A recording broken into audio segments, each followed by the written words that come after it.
After the Great Flood, which plunged the world into water, Noah's descendants had the mission to repopulate the earth. These men began to dwell in the region of Shinar, and there they built a city. All men spoke one language, and so they were able to understand each other and cooperated in the different tasks. These men began to make bricks and bake them in order to make them resilient and capable of withstanding the gigantic weight they would have to cope with. Since these men had planned to build the most ambitious building of all, they decided to edify an immense tower that would reach the sky. The men started to build that huge tower, and everything seemed okay. The huge building grew more and more every day. God then descended to earth to watch what men were doing, and he encountered the enormous edifice they had planned to build. And God noticed that men formed a single people, and so they all spoke the same language. Tied by the same language, nothing appeared impossible to men, and so they could do anything in sight. Men's fearlessness to reach the sky using their tower showed that their ambition would have no limits. God then realized that something had to be done, and from that moment, men would no longer speak the same language.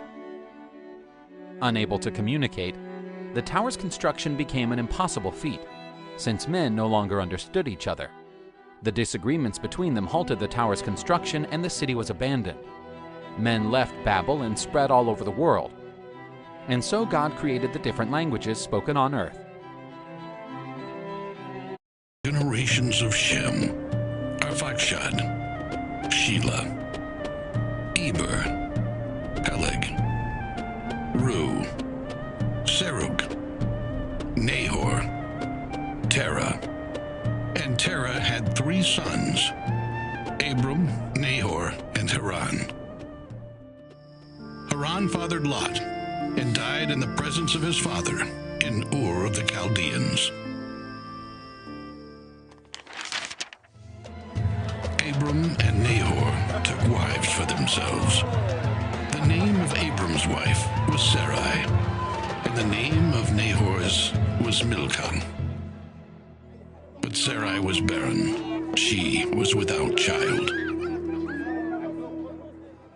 One day, Terah took his son Abram, his daughter-in-law Sarai, and his grandson Lot, and left the land of Ur to go into the land of Canaan. However, once they reached the land of Haran, they settled there. And Terah lived to the age of 205 and died in Haran. While in Ur, the Lord had said to Abram, "Go out from your country, away from your kindred, away from your father's house, and go to the land that I will show you, and I will make you into a great nation. And I will bless you and make your name great. I will bless those who bless you and curse those who curse you. In you, all the families of the earth will be blessed." When Abram was 75 years of age, after his father had died, he gathered his wife Sarai, his nephew Lot, and all their possessions and servants, and set out for the land of Canaan, as the Lord had instructed him. On his way to Canaan, Abram passed through Shechem to the oak of Moreh. At that time, the Canaanites dwelled in the land. Then the Lord appeared to Abram and said, "To your descendants I will give this land." And Abram built an altar to the Lord who had appeared to him. Then he left that place and went to the hills east of Bethel and pitched his tent. And there he built another altar and called on the name of the Lord. Abram continued his journey south toward the Negev. But there was a severe famine in the land, so Abram went down into Egypt. As they approached the land of Egypt, Abram said to his wife Sarai, I know that you are a beautiful woman, and when the Egyptians see you, they will say that you are my wife, and they will kill me but keep you alive. Please, say that you are my sister, so that they will treat me well, and I will stay alive because of you.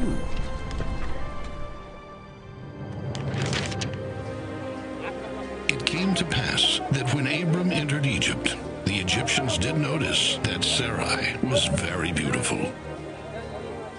And the princes of Pharaoh saw her and praised her to Pharaoh. So Sarai was taken into Pharaoh's palace. Pharaoh treated Abram very well and gave him sheep, cattle, donkeys, camels, and male and female servants. But the Lord inflicted Pharaoh and his house with great plagues, because Sarai was Abram's wife. And Pharaoh called Abram and said, "What is this you have done to me? Why did you not tell me she was your wife? Why did you say, 'She is my sister,' so that I took her to be my own wife? Now here is your wife. Take her and go away." And Pharaoh gave orders to his men, and they sent Abram away, along with his wife and everything he had.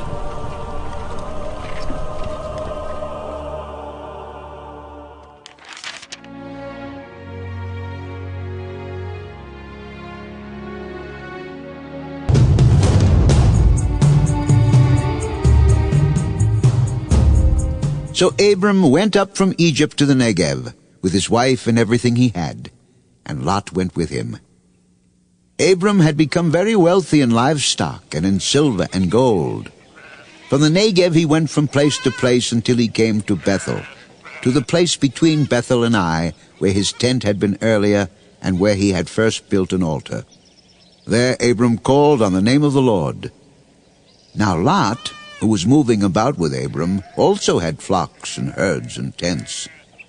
But the land could not support them while they stayed together, for their possessions were so great that they were not able to stay together.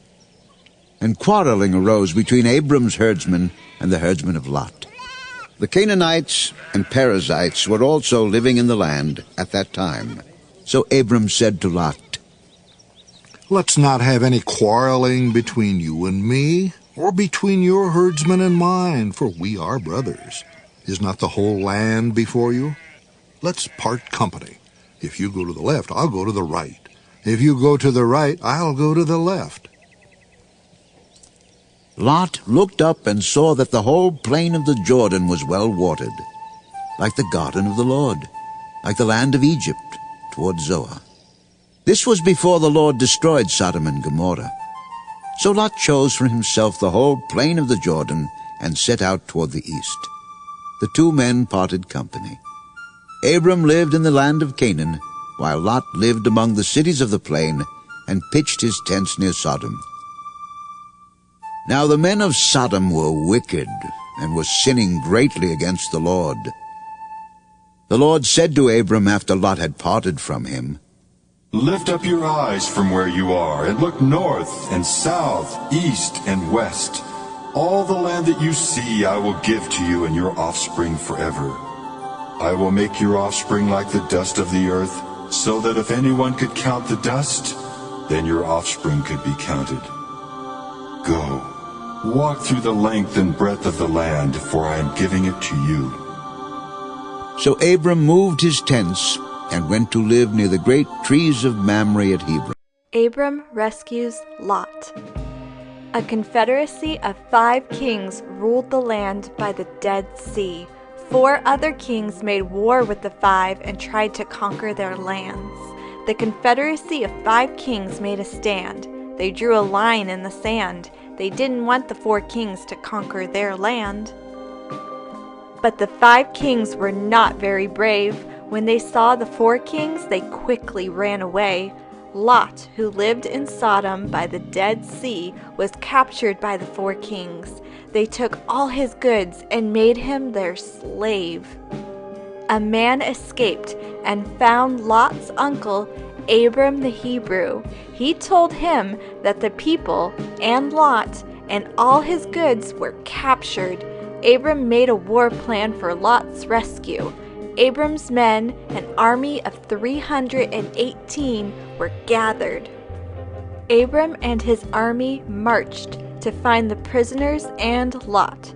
He divided his men into groups, and they attacked by night. Abram's men found the people and Lot and his goods. Lot and the people were rescued. After this, the word of the Lord came to Abram in a vision. Do not be afraid, Abram. I am your shield, your very great reward. O sovereign Lord, what can you give me, since I remain childless? And the one who will inherit my estate is Eliezer of Damascus. You have given me no children, so a servant in my household will be my heir. Then the word of the Lord came to him. This man will not be your heir, but a son coming from your own body will be your heir. He took him outside and said, Look up at the heavens and count the stars. If indeed you can count them, so shall your offspring be. Abram believed the Lord, and he credited it to him as righteousness. He also said to him, I am the Lord who brought you out of Ur of the Chaldeans to give you this land to take possession of it. O sovereign Lord, how can I know that I will gain possession of it? Bring me a heifer, a goat, and a ram, each 3 years old, along with a dove and a young pigeon. Abram brought all these to him, cut them in two, and arranged the halves opposite each other. The birds, however, he did not cut in half. Then birds of prey came down on the carcasses, but Abram drove them away. As the sun was setting, Abram fell into a deep sleep, and a thick and dreadful darkness came over him. Then the Lord said to him, Know for certain that your descendants will be strangers in a country not their own, and they will be enslaved and mistreated 400 years. But I will punish the nation they serve as slaves, and afterward they will come out with great possessions.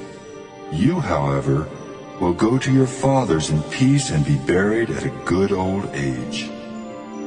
In the 4th generation your descendants will come back here, for the sin of the Amorites has not yet reached its full measure. When the sun had set and darkness had fallen, a smoking firepot with a blazing torch appeared and passed between the pieces. On that day the Lord made a covenant with Abram and said, To your descendants I give this land, from the river of Egypt to the great river, the Euphrates, the land of the Kenites, Kenizzites, Cadmonites, Hittites, Perizzites, Rephaites, Amorites, Canaanites, Girgashites, and